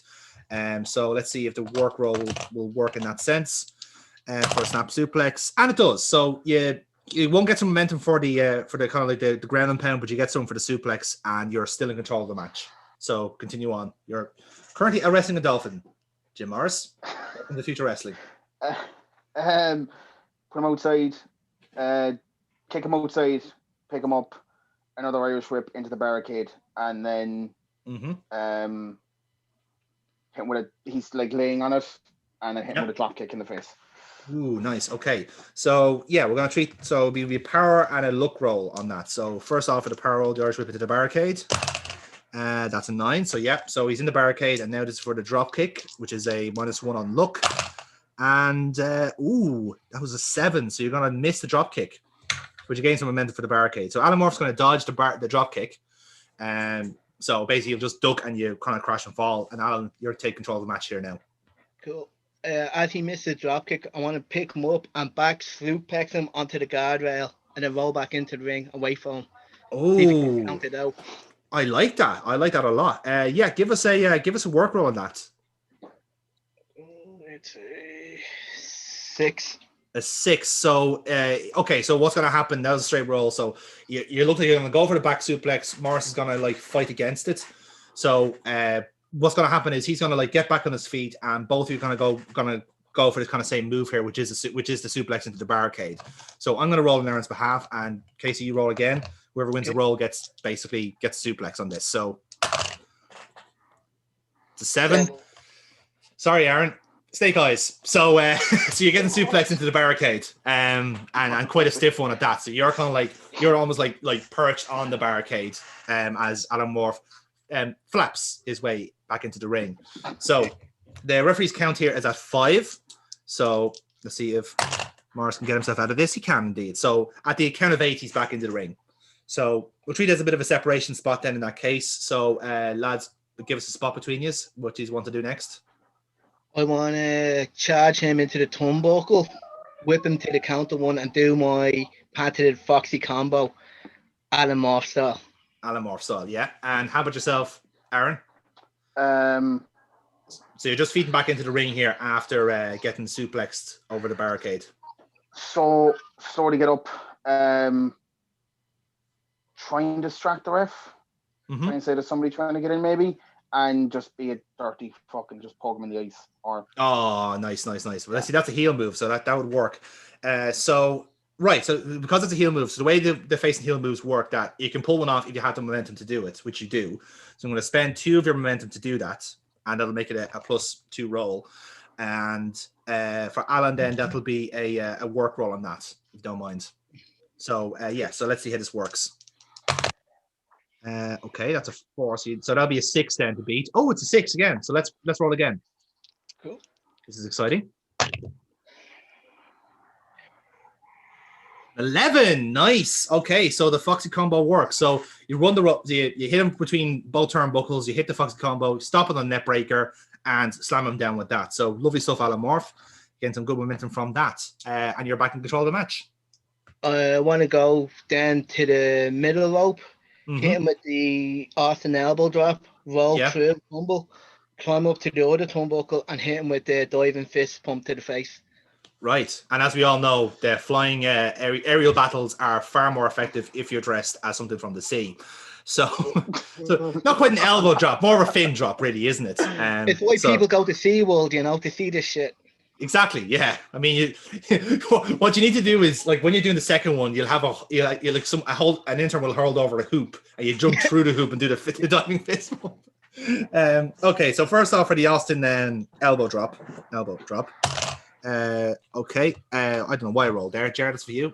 I got 4. Okay, so you're gonna miss the elbow drop on that one. So Morris, you're back in control. Oh, grab the arm. Get it kind of like inverted like that. The elbow sticking out, and just stamp right on top of it. Ooh, nasty. Well, it's actually convenient. I rolled here down that one because I can roll on your real staff for that, and it'll make it work. So you reverse the elbow, you stamp on the fin, and that hurts quite severely. So you're back in control of the match now, Aaron. Get him into the corner, and then start hitting shoulder blocks into the corner over and over again. Like the Batista ones, or the way Batista used to do it, like that. Yeah, I got that. So okay, so we'll be straight on a power roll. I'm gonna do this. See if we can do this consecutively and see how many you can get through. So it's okay. So the shoulder thrust work. So you get 2 out so far because that was an 11 roll, and you get 1 more out, and then Alamorph pushes you off. So you've done 3 shoulder tackles into the ring, and you're back in control. Got range power bomb. And then attempt my finisher, which I'll call the brass ring, which is the Rings of Saturn. Oh, cracking name for the finisher, by the way. That's So my goddamn move. thief! Oh no! I smell a feud in the future. We have to fight the 2 Jameses. Yes, that is Jimbo actually your 2.0. character. No, you're never getting through the asylum to face me anyway. Wait till your damn promos, bitches. So, so first off on the Gun Fridge power bomb, let's see. We're going to treat it as a power roll.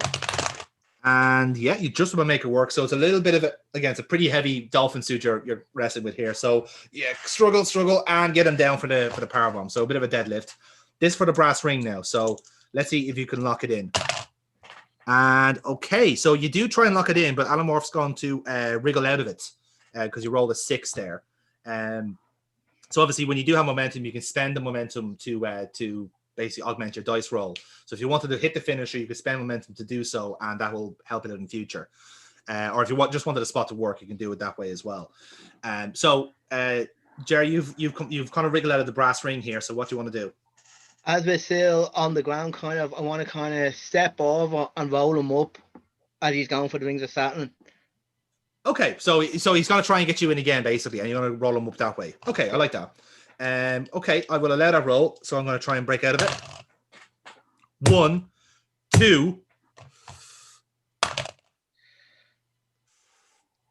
Kick out just before 3. It's very, very close. Very, very close. So I'm going to treat this as a bit of we're going to treat this as the finish now because we have plenty of time on this match. So Alan and Aaron, give us a finish in mind here. So Aaron, you kind of gone for the brass ring twice here. The first one, Alamorph wriggled out of it. The second one, you got rolled up. So do you want to go for the third time, or have you got something else in mind?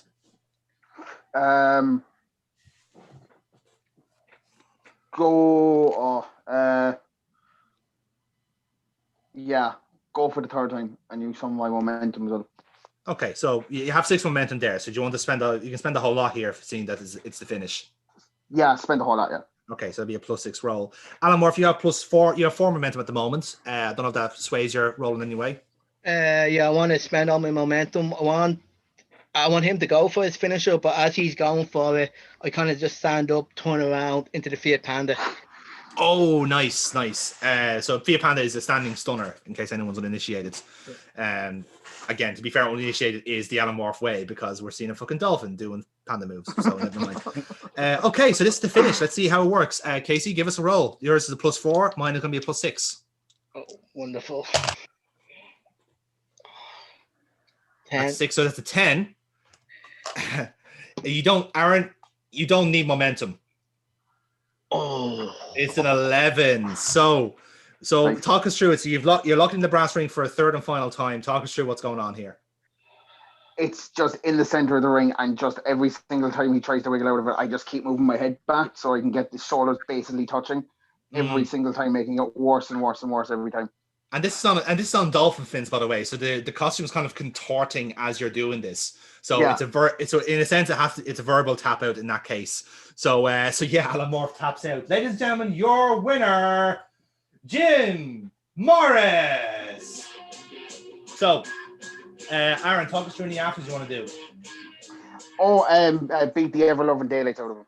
Just Ooh, okay, right. destroy him in the ring. Get people out, agents out, refs out and stuff, but just destroy him.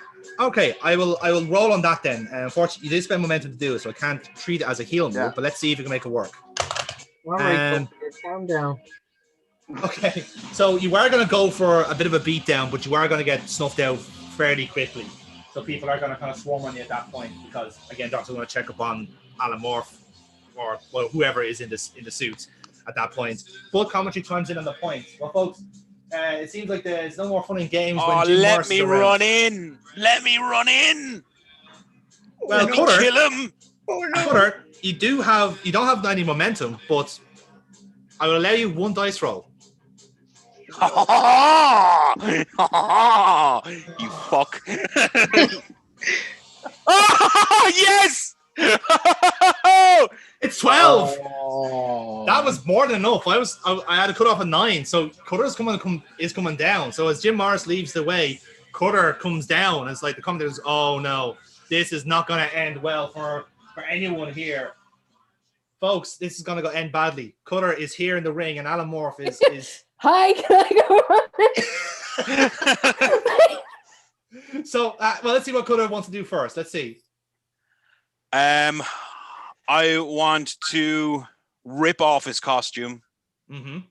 and I want to pick him up. He's obviously hurt still from his match, so I want to pick him up, and I want to basically hold him up to my face and say, "You'll never be anything more than a joke." And then I want to double choke bomb. Okay, Fucking hell. So what we'll do is at that point we're going to. Okay, so I'm going to ask for a power roll to tear the costume apart a bit. So, the way we'll do this is this will go quite well. So it's going to be a power roll, and we're going to be active consecutive. So let's see how well you fuck up the dolphin, basically. So, Okay. 11. 11, right? So the two fins gone. So you just need two like flappy arms like that. So go for another power roll on that. Okay. 8. An 8. So you've turned the kind of the kind of cut the bottom half down. So you basically like so then his legs are just kind of like flapping out like that. So now you're gonna grab him here. You say what you repeat, and you're gonna go for the choke bomb. So here's how this is gonna go. Right. Cutter, I'm gonna give you a roll, Okay. and Kira, I'm gonna give you a roll. Let's see which one wins out. Okay. Oh, stop freezing. Okay, 11. Oh, Kira's is a 9. Okay, so unfortunately, Volostorm, you're not going to run in. Probably for the best, to be honest. But so you hit the choke bomb on Alan Morph, and the crowd boo. But so I just want to stand over his body and just smile on my face, raise my hand in the air, and then just walk off. Indeed.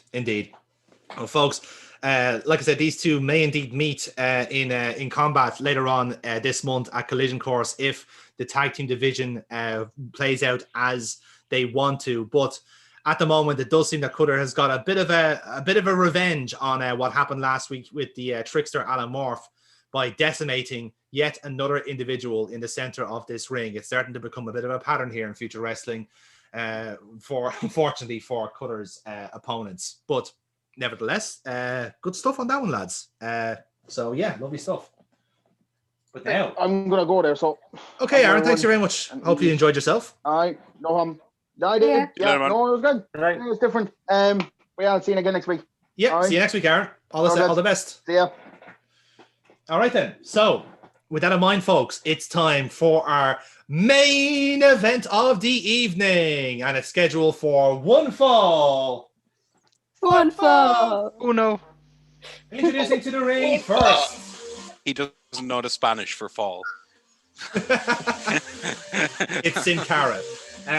So introducing to the ring first, weighing in at 187 pounds, Violet Storm. And just the usual, come out bouncing, bit of glad handing with the audience, and Aaron? So you may have been wondering earlier on why Violet Storm didn't exactly run out to help her tag team partner. This is why, because Game Face is on for for a match against the world champion. And again, let's forget here. Let's ignore the tag team complications for a minute here. So, Violet Storm holds a #1 contendership in her hand. She can point out at any point and get herself a title shot. But this match is non-title. This is potentially a warning shot across the bows of Silver Fox that there are people watching and people waiting to take back that title. And indeed, at Collision Course, he will face Selena for that championship, and with Violet Storm potentially waiting in the wings. So, in that case, we get the ring announcer going and introducing her opponent.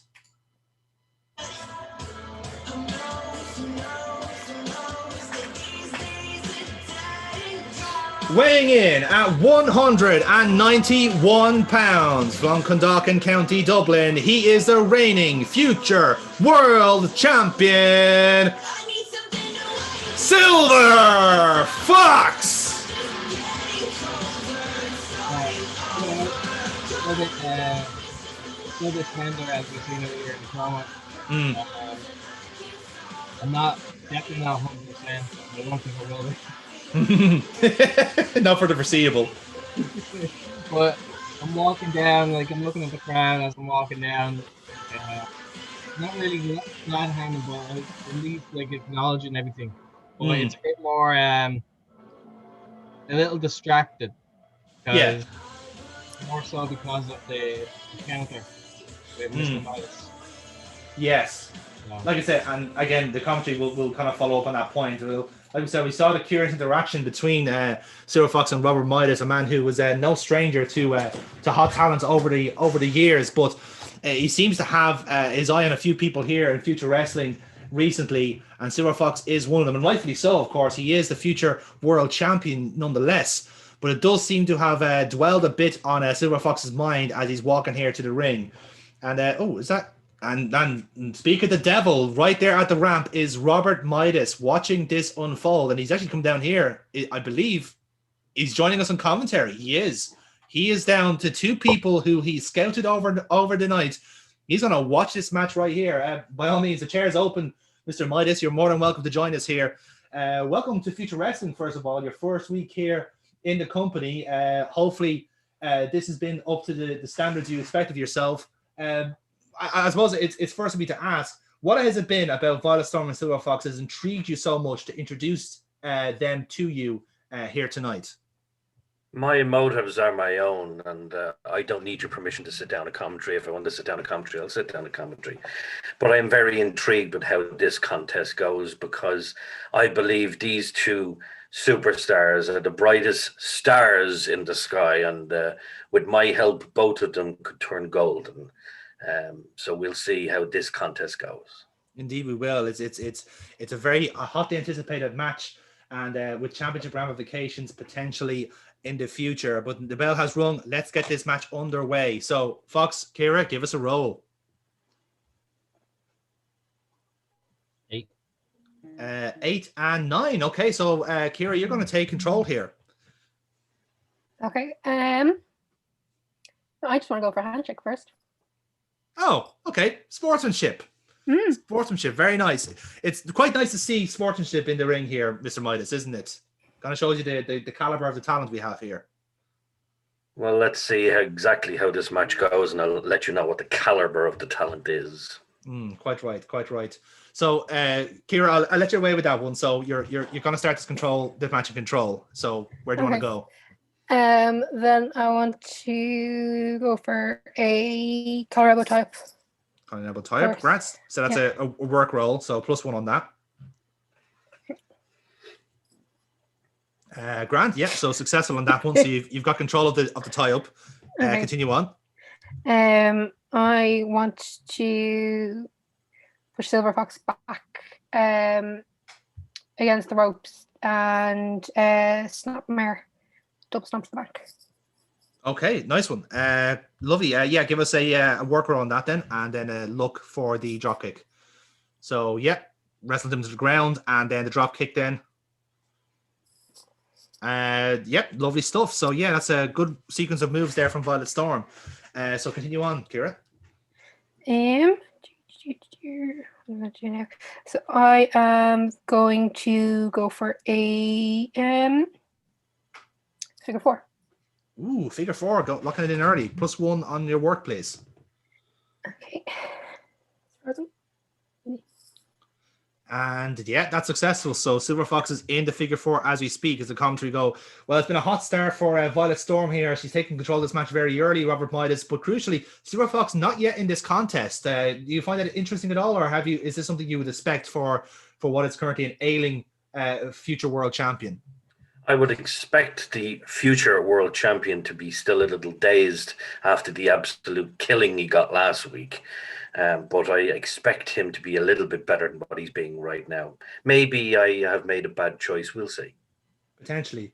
As I said, like you very much made your case forward to the champion, and you could do with a bit of your guidance right now, as he seems to be locked into the submission move. So, Foxy, you're going to roll here to see if you can get out of it. And yeah, you do. So you reach the ropes after a few seconds in the hold, and we'll treat this as a bit of a separation. So, Kira, Foxy, give us a spot. So, separation. So I want to go for the handshake. Return the favor. If it succeeds, then I want to, as I have the handshake, I want to quickly pour it into a headlock and go for a headlock takedown. Headlock takedown. Into the ground. Okay. Kira, how about yourself? So I want to go for a standing drop kick. Standing drop kick. Okay. Grant, so give us both a roll on that. So it'd be work rolls for both of you, which would be +1s. So that's a 5 for Violet Storm and a 10 for Silver Fox. So you do shake your hand, you do return the handshake, and then side headlock, and you're in control of the match now, Foxy. So headlock takedown, bring to the ground. I'm basically working the hold. So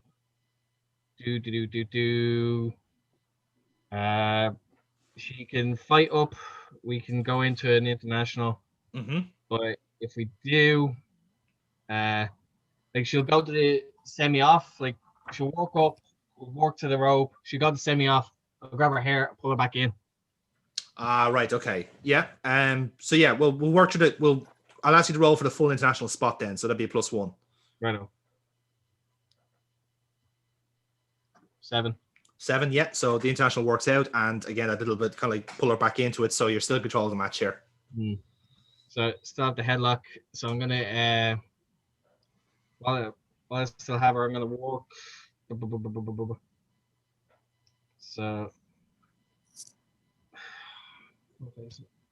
headlock. I'm gonna pick her up for a scoop slam. Scoop slam. Yep, grand. So would it be work roll on that then? 7. 7. Yep. So job done. So yeah, scoop slam is successful, and she's down on the mat. So continue on. Scoop slam. I'm gonna hit the rope. Gonna go for a big jumping knee. If I hit that, I'm gonna roll, come back. I'm gonna do another one.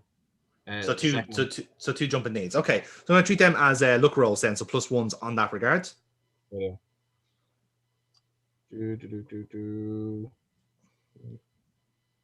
Shit. So 9. Yep. So that works well for the first one. So now you're gonna go for a second one. Oh fuck. And Snake Eyes, you're gonna botch a jumping knee strike. Well, actually, no, you won't, because the look stat saves you on that one. So you are just gonna miss it completely, and you're gonna like knock your own knee out of it from that sense. And go, and we'll save you here. You'll save your blushes here in commentary. Well, Violet Storm getting yourself out of danger here on that second knee strike, Rob. But again, it just seems to be a theme of the match so far that the Silverhawks is trying to build his head of steam and just not quite paying off at the moment.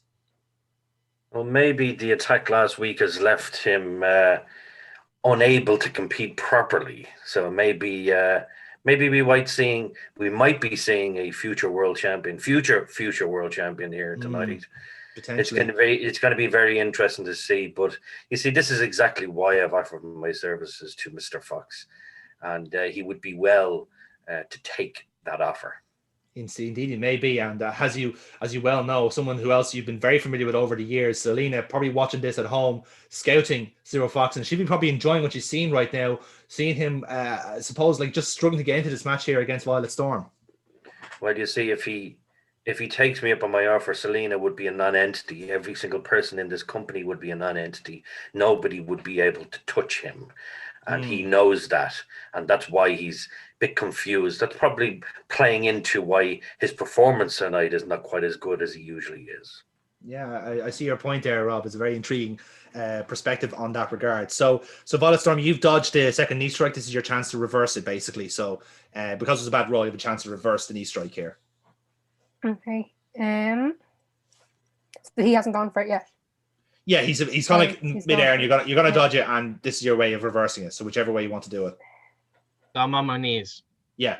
Okay. Well, then I want to go for I want to pull him into an armbar. An armbar, right? Yeah. Work roll on that, please. +1. And lovely. So that's a critical armbar. And my God, there you have it. That is the wrestling skill of Violet Storm. That is a snug armbar, Rob Midas, in the center of the ring as well. You can't get any crisp than that. Must be very impressive so far from Violet Storm. You see, this is exactly why I have offered both of these superstars help and my services, because they are that good. But clearly one is just that much better tonight. We will see at the end of this match just who is the better person. Indeed, well said. So Foxy, this is your chance to try and get out of this critical armbar. So you're in a flush. So let's see how you get on. Hot, thank God. Yeah, that's a solid fucking dice roll. So you won't spend long in it. It is in deep, but you are going to squirm a little bit into the rope and get your foot on the rope after. So referee separates it at the end. So same again, lad, separation spot. What do you want to do from here? So I'm gonna be at the rope. I'm gonna be selling the arm, basically acknowledging the fact that like she could have fucking got me. Yeah, she could have. But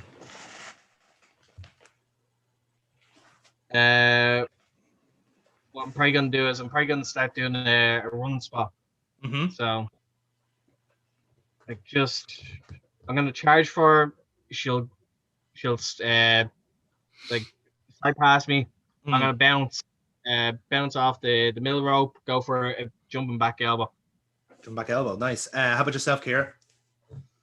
Okay. But instead of the jumping back elbow, I'll go for a belly to back suplex. Nice. Okay, give us a straight roll on them, lads, please. Let's see which one wins out. That's a 10. 8. So the belly to back suplex is going to work here. So Foxy will build up a head of steam. Belly to back suplex cancels that completely. So lovely stuff. Violet, you're back in control of the match. Can I bridge into a pin? You can if you want to, absolutely. Yeah, I'll allow that. So Foxy, you have to break out of this one.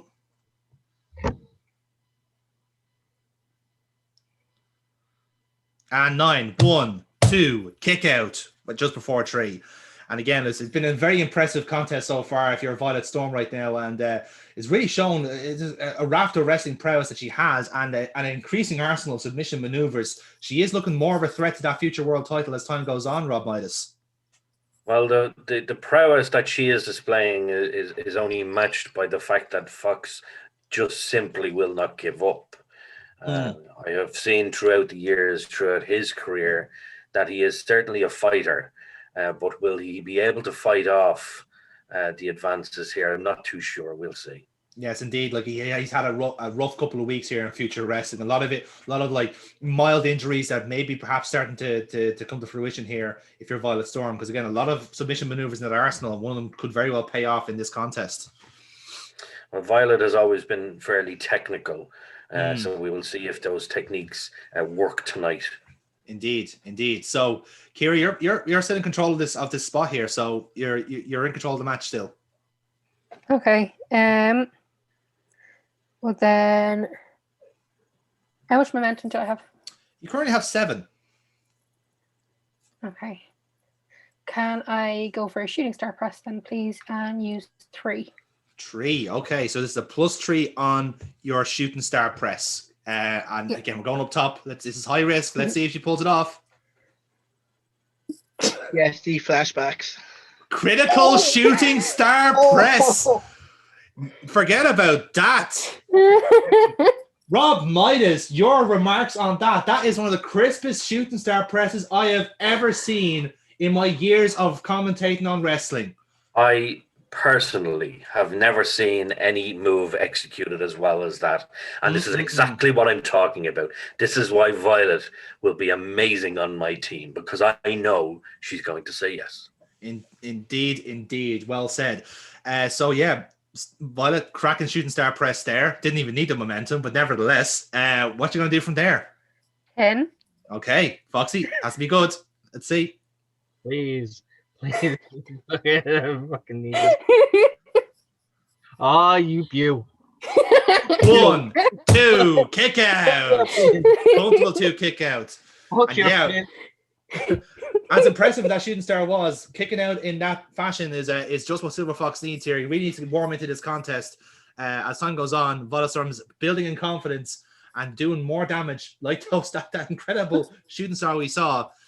It really is a good check time if you're Silver Fox. Well, the shooting star should have ended the match, but this is exactly what I'm talking about, the caliber that Fox is, and this is how good he is, and the fact that he may not be as good as he normally is, but the fact that he's still fighting and he won't give up fighting until basically she kills him, which might come. We will see. But Mr. Fox, we shall see whether he can weather the storm.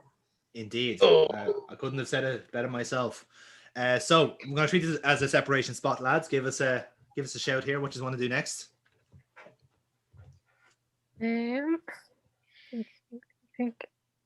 So that was a pretty pretty superb move you just hit there on Silver Fox. So that took a good bit, but you still can't put him away yet. So the mind has to be thinking here. As for Fox, he's still trying to get a bit of footing in this match as well. To be fair. Okay. So if Foxy's feeding up, Fox feeding up, then I want to go for a roundhouse kick leg sweep into an armbar. Ooh.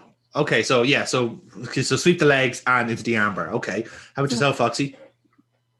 So if she's going, what the roundhouse kick is the swipe for the legs? Yeah. All right. Yeah, can be. If I succeed, I want to jump as she's going for that and give her a big kick right in the face. Ooh, it's like a super kick. Nice. I like it. No, not a super kick, like a proper buzzsaw kick to the head. Okay, all right. I like that. Okay, so give us straight rolls on that, lads. Which spot wins out? 9 to beat, Foxy. Just by 1. Oh, okay. So indeed, so you're gonna dodge the leg sweep and then hit her with a fucking bullsaw kick right to the mush and dazes her. So you're back in control of the match. Yeah. So kick that's after fucking taking her down. I'm registering that. It's I just can't get it. It's what am I missing? I keep glancing over the Midas. I'm just so it's inner turmoil. Yeah, so it's not clicking. But I get my head back in the game, so I'm after giving her a kick in the face. So I'm gonna just I'm gonna use one of her moves. I'm gonna give it a figure 4. Ooh, I like it. A taste of her own medicine. +1, Foxy. Let's see if you can make it work. Yes, I can. That you will. That's a critical fucking figure 4. So that is in quite deep. That's a taste of her own medicine there, Rob Midas. Is that supposed to be a message to you or to Violet Storm? I can't tell at this stage, but that is perhaps what the doctor ordered if you're Silver Fox. I think that's a message to the entire company. And I think Mr. Fox has taken what I said on board because he's now protecting himself and doing what needs to be done. At the end of the day, he can be a nice guy all he wants, but he needs to do what must be done to make sure that he's still champion at the end of the day. Now, I know this might not be a title match, but he needs to show dominance, and that's exactly what he's doing. Exactly, and like I said, that figure four is center of the ring. Violet Storm now was very good at giving out a figure four. Now she has to try and wriggle out of one herself. So, Kira, give us a roll. Let's see. And you reach the ropes. Takes a bit, but you reach the ropes, and we get a separation. So, same again, lads. Call your spot. What do you want to do? So while she's feeding up from the ropes, I'm going to charge in and just like kick the hell out of that leg. Like hard enough that she actually does a flip. Nice. So you're gonna proper tank slapper. So Grant, how about yourself, Kira? I want to go for spear. Spear. Okay, lads, straight rolls. Let's see how it goes. It's an 11, and that's an 8 for Violet Storm. So yeah, you're gonna whack that leg, and she'll do like a nasty spill as a result. So again, focusing on the leg now. Silver Fox, continue on. She's after doing a flip. She rolls to the middle. What I'm going to do is I'm going to wrap my leg around. I'm going to give it a knee drop onto the knee. And if that succeeds, I'm going to do a reverse figure four from there. Ooh. Not the combo. Very nice. Okay, so it'll be 2 work rolls on that, Foxy. I know. That's an 8. So yeah, so you've done the knee drop. So now you're trying to transition into the reverse figure four. Just barely. Yes, indeed, just barely. So, so you lock in the figure four and a reverse figure four in this case. So, Kira, back again. Let's see if you can get out of it. We're in the middle of the ring. I'm making that clear. Yeah. So you're crawling, and just about get to the bottom rope. So you do break the hold eventually. But again, the damage is now being done here. From this figure four, focusing on the leg now of Violet Storm. Again, perhaps taking that aerial attack out of it as well. Rob Midas showing a bit of strategy here as Silver Fox tries to protect his dominance, if you want to call it that.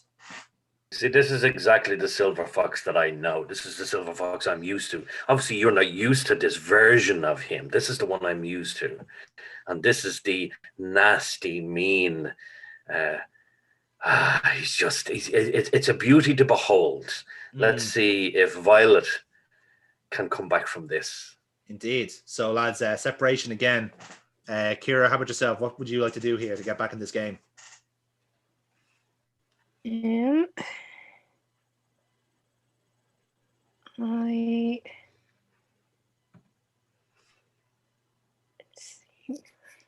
has gone completely blank. So, like you say, so you're out of reverse figure four here. So your leg is taking like quite sustained damage, and Foxy's like kind of for the first like part of this match now, back in the ascendancy here now. So you're kind of fighting from above here. How about yourself, Foxy? I'm actually trying to think because like normally I'm trying to think what to bounce from her idea. Make me actually think of like a way to transition out of it. So a bit of a separation. No, fuck it. So let's keep the pressure on. So if you want to keep the pressure on from the first figure four, I'm gonna switch to the aggressor now. So like we have to separate, but she's still using the ropes, so she's feeding to a corner. I'm gonna come into her. I'm gonna wrap her leg around the rope and start pulling. Ooh, okay. Kira, does that help out? And you're coming off the ropes here. So what you perhaps want to try and do something to repel that, or?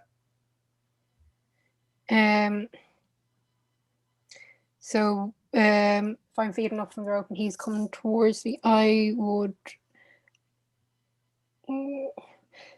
Irish whip into the turnbuckle. Okay, so So just basically to fight it off and get her in the turnbuckle. Okay, so we'll just take a straight roll on that then. My mind's gone blank. Yeah, it's fine. So it's an 8. 10 for Foxy. So yeah, so you're working over the leg here. So you've got it tied up in the ropes here, leg wise. So talk us through it. So, wrap the leg around the rope. I'm pulling. I pull. Still keeping it within the 5. I let go. And then I'm gonna just kick it. Ooh, okay. I'll give you. I'll ask for a real roll on that, just in a 0, straight roll on it. Right on. Yep, grand. So you do get that kick out, and everyone kind of picks up on that. It's like, ooh, okay. Even Storm's going like, fucking dick. All right, the harsh. But you're still in control of the match. Yeah. So with that, like kick her, she falls. So this time I'm just gonna go, fuck it. I'm gonna use her own move. So I'm gonna spend how much momentum have I got? 11. 11. Right. I'm gonna spend 4. And Okay. I'm gonna into the figure 4. Okay, so you're going straight to the figure 4 again. Okay. Yep. +4 roll on the figure 4. On that, guys, I gotta go. All right. Okay. Cheers, Cutter. Thanks, man. Look, Cutter. Later. Cheers See to you the later. big down, man. 9. Okay, so that's gonna be a 13 on the figure 4. So lovely stuff. Ouch. That's sore. So Kira, let's see if you can get out of it. And you do. So it'll take some time, but you do eventually get out of that figure 4. It's just every time you're in that move, you're just taking longer and longer to get out of it. And like I said, like that, we're starting to see that bit more intensity now, Rob Midas, from Silver Fox here. Probably presuming again he's in a bit of a danger here, but now starting to show that bit of ring now, you were talking about, that he needed to show more of. And again, this is exactly what the doctor ordered in this sense. So in that case, then, so again, separation spot again, lads. What do you want to do next? So you're kind of hobbling now at this stage, Kira. Like you're kind of working on one leg here because he's been focusing on that like superbly. So that might factor into your thinking here. Yeah. So figure 4. She's got now. Yeah. So So where's Silver Fox now? I suppose he's probably kept separate, so perhaps he's like at the center of the ring here, I would say, and you're kind of like you're using the ropes to get you back up again. Yeah. Then I would try to bounce off of like the bottom rope and go for a diving crossbody, but using the better leg to get the better bounce. Yeah, of course. So you kind of reverse with it. Whatever he's going to do next, you're going to try and get him off guard, as it were, with the crossbody. How about yourself, Foxy? So if she's going to go for that, then what I want to do is I want to dodge it, have her land, and then I'm going to give her into the Texas Cloverleaf.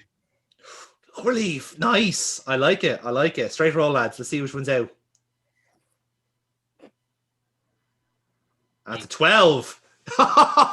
Diving crossbody. So literally just like it looks like Foxy's gonna get you in and just like boom bang and just like crash into him with the crossbody.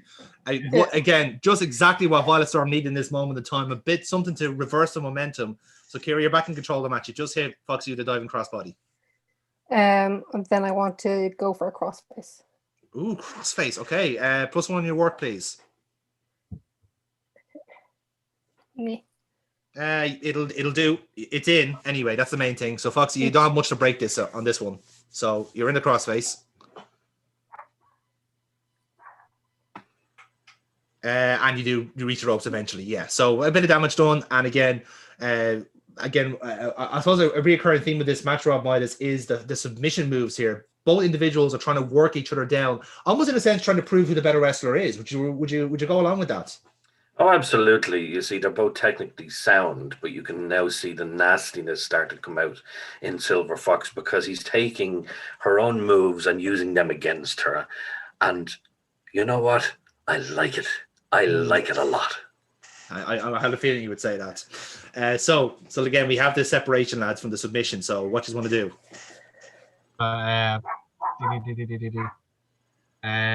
Separation and... Of course, she's worked over your arm already with the crossface. So, like, here's her both kind of working with an ailment here at the minute. So, what I'm gonna do is, I'm gonna head toward her. I'm gonna remember like the rocks like swing around DDT. Yeah, float over DVT. Yeah. I'm gonna do the float over, but as I'm swinging around, I still hold her arm. So I basically flip myself over and I'm holding her arm. Oh. Being stretched like that. Oh, that's like a real kind of shoulder, like a quick shoulder snap. That's harsh. I like that. How about yourself, Kira?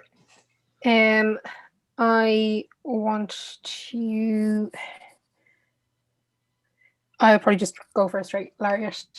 So you're gonna just like take his head off. Okay, Yeah. right, straight rolls, lads. Let's see what happens. It's a 10 for Violet Storm.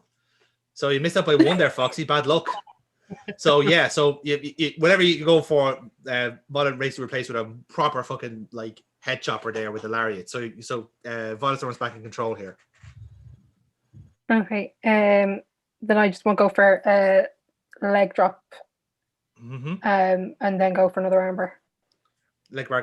Okay, so we'll treat the leg drop for the look, and then let's see if you can transition into the armbar. Okay. Right, I think it's giving me the same as what I had. Okay, so that's to the leg drop, job done. And now for the armbar, which is a +1 on the work. And yeah, that will do. So it is second armbar of the night, not as flush as the previous one, but that arm is still being worked over quite a bit. So Foxy, let's see if you can break out of it. So armbar. So you can either just reach for the ropes here on this roll, or you can maybe try for a reversal. I'm thinking reversal. So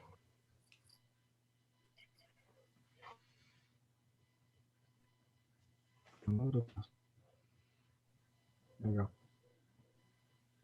So I just can't see it there. Hang on. Oh, innate. Okay, so you're reversing the armbar here. So what do you want to do on that one? So she has the armbar. I'm gonna swing up. But what I'm gonna do is lift. Mm-hmm. I'm gonna use some momentum to actually lift and into the. Okay, so you're gonna try and reverse from the armbar into the silver lining. Is that right?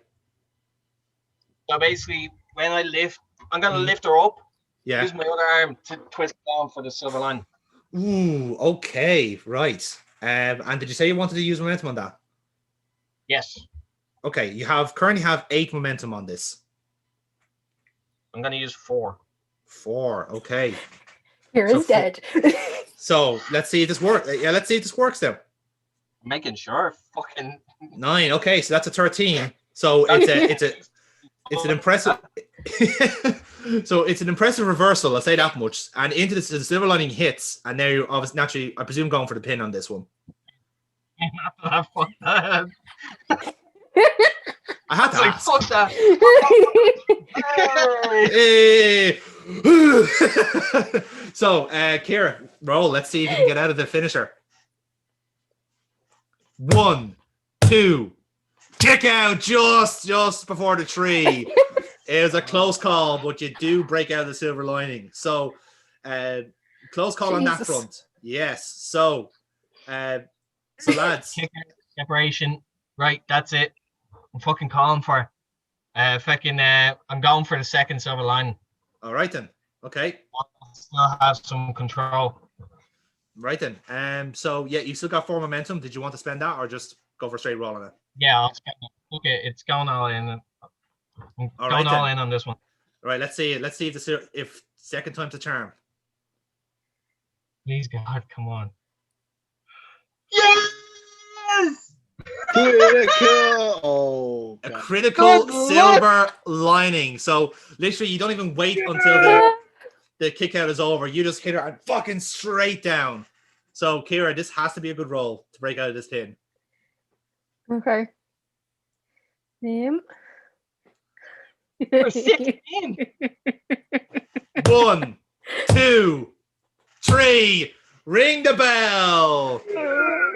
Ladies and gentlemen, your winner and the future world champion, Silver Fox. Where Rob what thank a match we've just seen here. Rob Midas, I'd welcome your thoughts here. That was an hellacious contest. Submissions back and forth. It could have gone either way. But nevertheless, Silver Fox showed that winning instinct he's honed over the last few weeks and got the job done. And see, this is exactly why I have chosen to offer my services to these two superb athletes, because I know that they'll both say yes to me. It may not be tonight, may not be tomorrow, may not even be next week, but they will see that having me on their side is what's best for them, what's best for me, and what's best for future wrestling. Because I do have the Midas touch, and they will learn that it's good to be with me. Indeed. Well, obviously you're. So I think best if you kind of leave on that side and you just kind of like patrol the ring at that point, just watching, surveying the scene as you kind of leave on that point. And yes, a slow clap to both competitors. So talk us through, lads. What's happening in the ring here as this is going on? I'm dead. You're knocked out. That's fine. That's okay. So I've finally got the pin. I'm just elated because I'm just like, it's that aggressive fucking relief. I'm like, it basically, I had to like almost lose to get like to really like knuckle down. Exactly. Basically dipping into the bad well, as it were. The dark side. Yeah. Yeah. I mean that gray. Exactly. So yeah, and that's grand. We can lead the show on that front. Well, folks, we leave it there on an action-packed night here in Future Wrestling. We know more going into Collision Course, what to expect from Cyrus Gold and James Raiden. Asylum Gauntlet really should be intriguing on that front. We have more developments on the tag team division next week, and also, as you can see in the ring there, Silver Fox still the champion of Future Wrestling. But rivals are apparent, and Selena will be here next week to sign that contract and make their main event official. We have a lot more to look forward to next week on Future Wrestling. We'll see you then on the VCR network.